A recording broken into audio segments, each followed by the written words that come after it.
La nouvelle est tombée ce jeudi 17 décembre 2020. Alors que la crise sanitaire est toujours d'actualité sur le territoire français en raison de la propagation du coronavirus, le chef de l'État a été testé positif. C'est en effet l'Élysée qui a confirmé l'information dans un communiqué en déclarant que le diagnostic d'Emmanuel Macron avait été établi suite à un test RT-PCR réalisé dès l'apparition des premiers symptômes.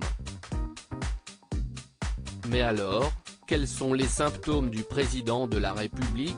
Selon le sénateur La Raymondre Gatolin, il n'y a pas de quoi s'inquiéter. Il n'est pas terrassé.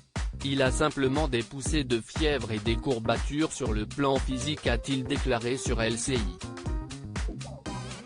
A noter que pour l'heure Emmanuel Macron va donc être isolé pendant 7 jours mais va continuer à travailler et va pouvoir assurer ses activités à distance.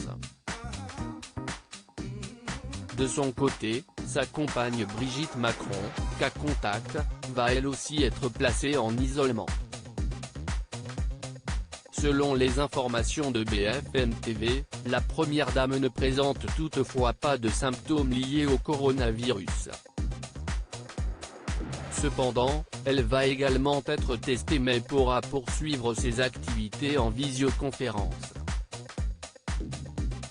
Elle avait par ailleurs été testée négative au Covid-19 ce mardi 15 décembre avant d'effectuer une visite dans un service pédiatrique de l'hôpital Saint-Louis, à Paris. Emmanuel Macron positif à la Covid-19, pourra-t-il passer Noël en famille? Alors qu'il vient d'être testé positif à la Covid-19, Emmanuel Macron va-t-il pouvoir passer les fêtes de fin d'année en famille? Eh bien oui. Il devra comme tout malade observer une période d'isolement de 7 jours à compter de la date où son test a été effectué. Coup de chance pour le président de la République, cette septaine devrait prendre fin le 24 décembre, lui permettant également de réveillonner en famille.